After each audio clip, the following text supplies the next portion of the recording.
Assalamualaikum warahmatullahi wabarakatuh. Halo anak-anak ibu semuanya, apa kabar? Semoga selalu sehat ya. Baiklah anak-anak ibu yang ibu sayangi, pada pertemuan kita kali ini kita akan membahas materi kita yang baru, yaitu tentang teks eksplanasi.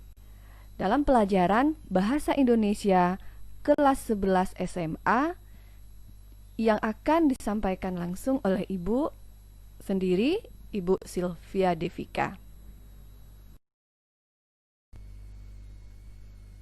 Baiklah anak-anak Ibu semuanya, kita akan lanjutkan.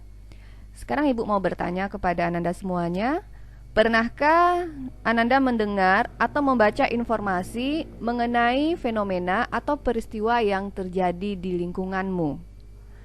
Nah, jawabannya pasti pernah ya.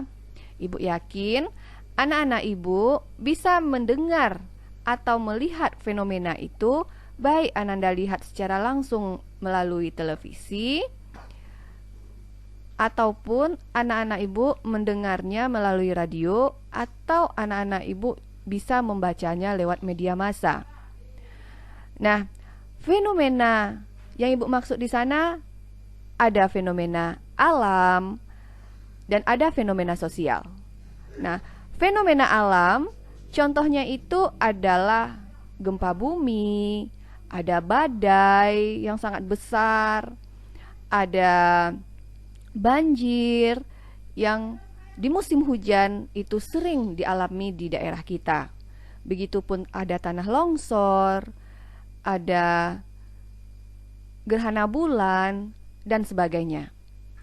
Sedangkan fenomena sosial yang terjadi di sekitar kita yang memiliki hubungan sebab akibat dan memiliki proses, bisa kita lihat contohnya dari yang ada di lingkungan kita. Ada pengangguran, ada kenakalan remaja, ada tawuran atau demonstrasi massa, dan ada lagi peristiwa yang terjadi saat ini di mana Ananda ibu semuanya sebagai pelajar melakukan pembelajaran dari rumah dan guru pun demikian. Ya, peristiwa tersebut adalah COVID-19, di mana semua kita harus mematuhi semua aturan yang ada. Kita harus disiplin terhadap aturan tersebut. Ya, kita tidak bisa kemana-mana. Kalau mau kemana-mana kita menggunakan masker, kita harus sering cuci tangan, dan kita harus jaga kesehatan kita.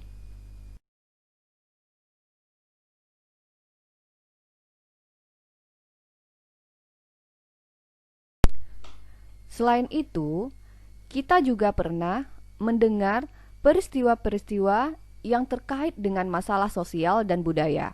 Bahkan peristiwa politik, pendidikan, ekonomi, bukan?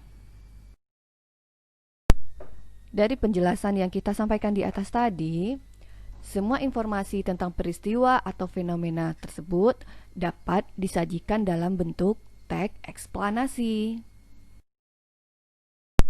Nah, apa itu teks eksplanasi? Ya, teks eksplanasi adalah suatu teks yang menceritakan proses terjadinya fenomena sehingga pembaca dapat memperoleh pemahaman mengenai latar belakang terjadinya fenomena tersebut secara jelas dan logis. Nah, singkatnya di sini, teks eksplanasi itu dia berupa penjelasan atas suatu kejadian atau fenomena yang berkaitan dengan alam, sosial, dan budaya. Nah, di dalam teks eksplanasi banyak menggunakan fakta atau kalimat-kalimat fakta dan pernyataan-pernyataan yang memiliki hubungan sebab akibat. Jadi, dapat disimpulkan teks eksplanasi itu menjelaskan atau berisi tentang proses mengapa dan bagaimana kejadian-kejadian alam, sosial, dan kejadian lainnya itu. Fungsi teks eksplanasi adalah untuk menjelaskan proses terjadinya sesuatu atau suatu fenomena menurut prinsip sebab akibat. Selain itu, fungsi teks eksplanasi, isi teks eksplanasi berkaitan erat dengan peristiwa alam atau peristiwa sosial. Nah, berikutnya kita menjelaskan ciri-ciri dari teks eksplanasi.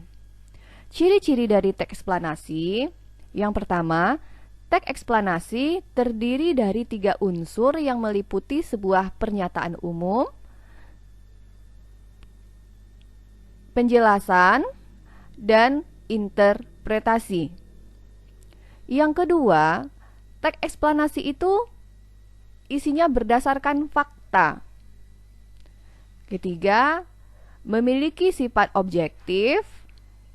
Yang keempat, membahas sebuah peristiwa. Yang kelima, dia bersifat informatif. Berikutnya kita menjelaskan struktur dari teks eksplanasi. Teks eksplanasi itu ada 3. Yang pertama, pernyataan umum. Nah, pernyataan umum itu dia berisi penjelasan awal tentang latar belakang, keadaan umum atau definisi suatu peristiwa atau fenomena dan pengalaman yang terjadi. Intinya di sini, pernyataan umum itu berupa gambaran awal tentang apa yang disampaikan. Nah, yang kedua itu adalah deretan penjelas.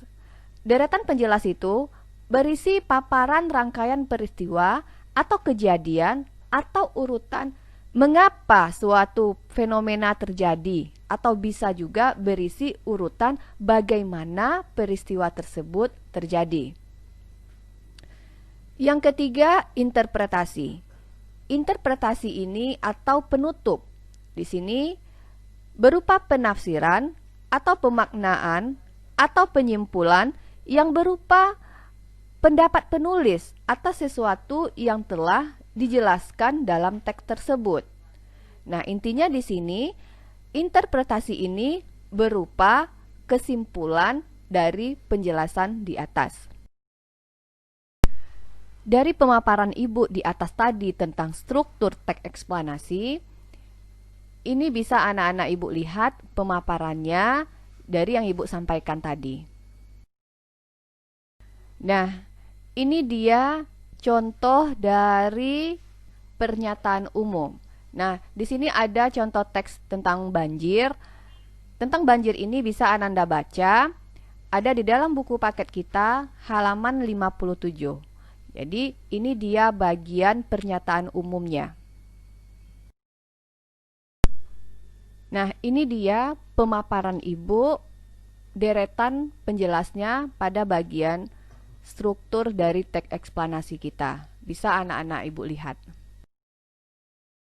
Nah, ini dia contoh dari struktur kita, deretan penjelas. Bisa anak-anak Ibu baca dan anak-anak Ibu pahami deretan penjelasnya ini yang berisi hubungan sebab akibat.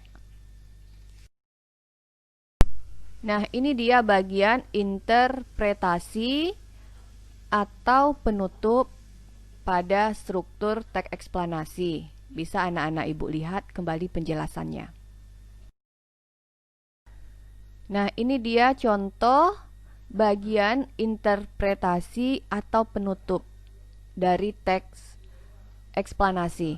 Nah, di sini di bagian penutup ini kita bisa menyimpulkan apa yang disampaikan oleh penulis itu sendiri. Berikutnya kita menjelaskan kebahasaan dari teks eksplanasi. Yang pertama, menggunakan kata yang bermakna denotatif atau yang bermakna sebenarnya. Yang kedua, menggunakan banyak konjungsi kausalitas atau hubungan sebab akibat. Misalnya, ada kata sebab, ada kata karena, oleh sebab itu, oleh karena itu, sehingga, dan lain sebagainya. Yang ketiga, banyak menggunakan istilah ilmiah atau kata-kata teknis sesuai dengan topik yang dibahas. Misalnya kita membahas topik tentang fenomena alam, yaitu contohnya gempa bumi. Nah, istilah yang sering digunakan itu biasanya vulkanik, sesar, geologi, tektonik, lava, magma, dan sebagainya. Berikutnya, menggunakan konjungsi kronologis atau hubungan waktu. Misalnya, kemudian, lalu, pada akhirnya, setelah itu, dan lain-lain. Yang kelima, kata ganti yang digunakan untuk fenomenanya itu berupa kata benda, baik konkret maupun abstrak. Nah, misalnya di sini banjir, demonstrasi, gerhana. Nah, di sini kata ganti yang digunakan bukan kata ganti orang seperti ia, dia, mereka. Karena yang dijelaskan berupa fenomena, bukan personalnya. Demikianlah materi yang bisa Ibu jelaskan pada hari ini tentang teks eksplanasi. Semoga anak-anak Ibu bisa memahami tentang materi yang telah Ibu sampaikan. Sekian, terima kasih. Assalamualaikum warahmatullahi wabarakatuh.